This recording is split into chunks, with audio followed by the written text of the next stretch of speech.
Hello artists and welcome to my studio. Today we're going to learn a few shading techniques.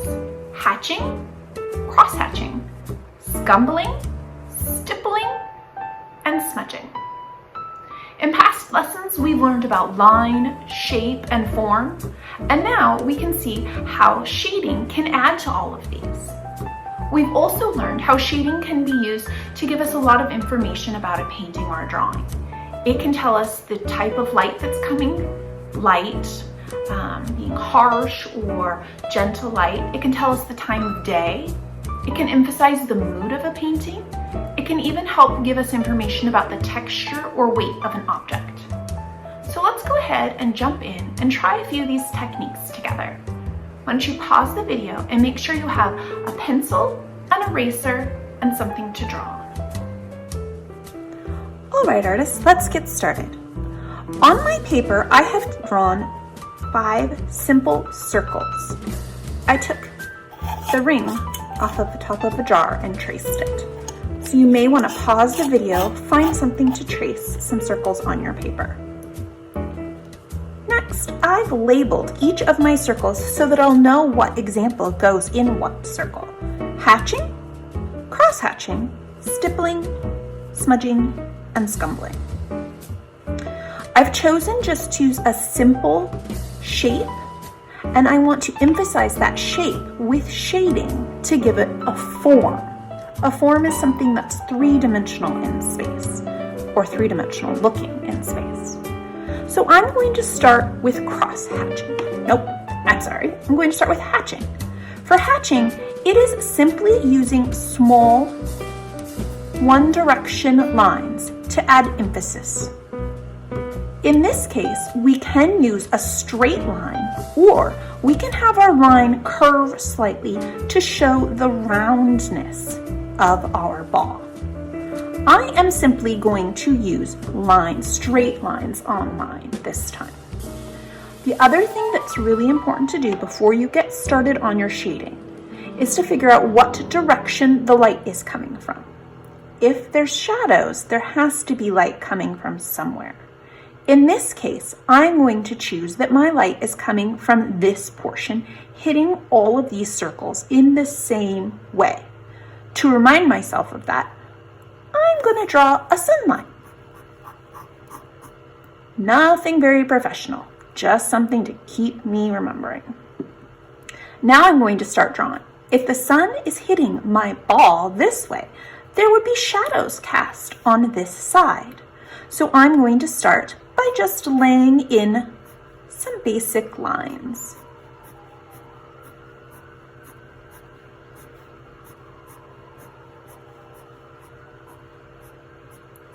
There we go.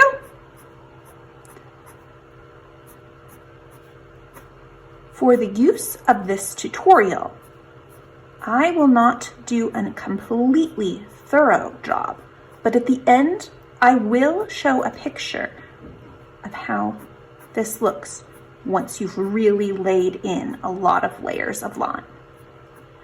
You want there to be fewer lines, more sparsely populated as it goes from dark to light. The more lines, the closer together, the darker the shadow is. We might also add some lines on the ground underneath to show the direction the shadow goes from the ball. Next, we're going to talk about cross-hatching. Cross-hatching is using lines going both one way and the other, kind of like a pound sign.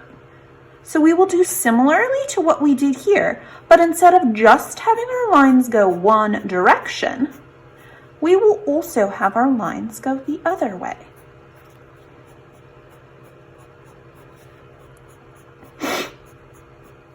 And you will just fill in your area.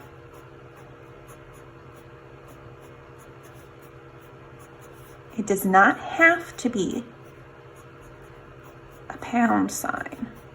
Cross-hatching is simply small lines interlaced together in a woven fashion. So however you choose to make your woven lines is up to you.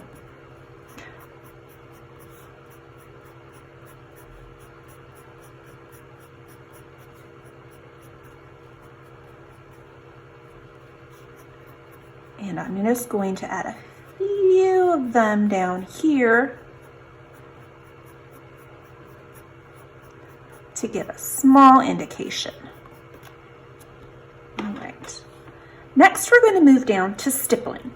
Stippling is using dots. I don't know if you can remember back to the lesson on Seurat, but Seurat painted entire paintings using dots, not just emphasize shadow, but for everything. In this case, we are just going to talk about shadow. So, as with the hatching and cross hatching, when you add your dots in, they will be further spaced in the lighter areas and more densely populating the darker areas.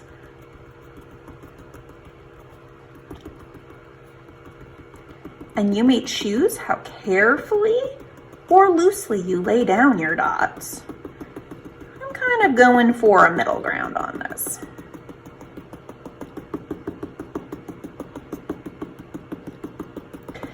And I will add some below as well. Now, as a reminder, I'm only laying in the first layer in each of these to get a thorough shading job done. You would need to work in this a little bit longer and a little more carefully. All right. For the next circle, we have smudging listed. Smudging is when you're using a gentle shading technique. It can really emphasize metal or glass objects, things that are smooth. So in all of these, we've been using the point of our pencil. But for a lot of shading, you're going to want to use the side of your pencil. If you are shading something like an arm, it may not be metal or glass, but the shading still is not often harsh delineation between light and dark. It can be very gradual. So you're going to use the side of your pencil for this smudging one. And you're just going to gently lay in a layer. Can you see that on the video? Note how I am not just going straight, shading just half of this object. It's curving around on each of these. It helps show that this is a ball, not just a circle.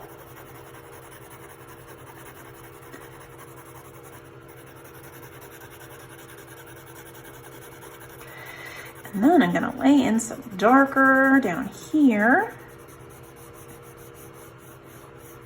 Even as I'm shading, I'm trying to not just use a straight line. I'm trying to have it curve just a bit.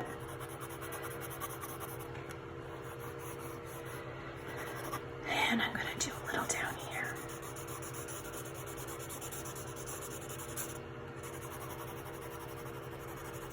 Now, to finish this out, the real smudging effect comes from using a cloth, or sometimes if you have a smudging utensil, you can use that. In this case, I've just grabbed some toilet paper from my bathroom. That should work fine. You don't want to use your hands because the oils from your hands can affect the paper negatively, especially if you're working on a drawing that you want to last a long time. So it might seem nice and easy just to use your fingers, but the oils from your hand can affect your drawing. And also, once you have a dirty hand, it can end up smudging around on your paper in areas you don't want it to. So just take your paper, make a nice little flat surface, and gently smudge it out. Like that. Softens it and gives it a nice soft look. You can even then go back in and add a few more layers once you've done that to kind of emphasize even more. A lot of students really like this one because it can, to them, make it feel really realistic. The next one actually is my favorite, scumbling. So for scumbling, what scumbling is for all basic purposes, it's scribbling. So for scumbling, what you're going to do is you're going to use a loose kind of wiry line. Start very lightly, don't press hard, but you're going to go ahead and just kind of use a light scribbly line. Follow your object. Remember, we're not doing a harsh line across because we're emphasizing that it is round. And then you can get it tighter and firmer in the area that you want it.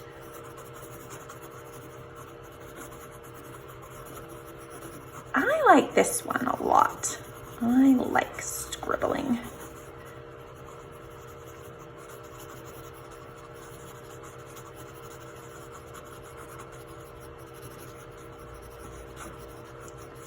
Can be kind of fun to let loose.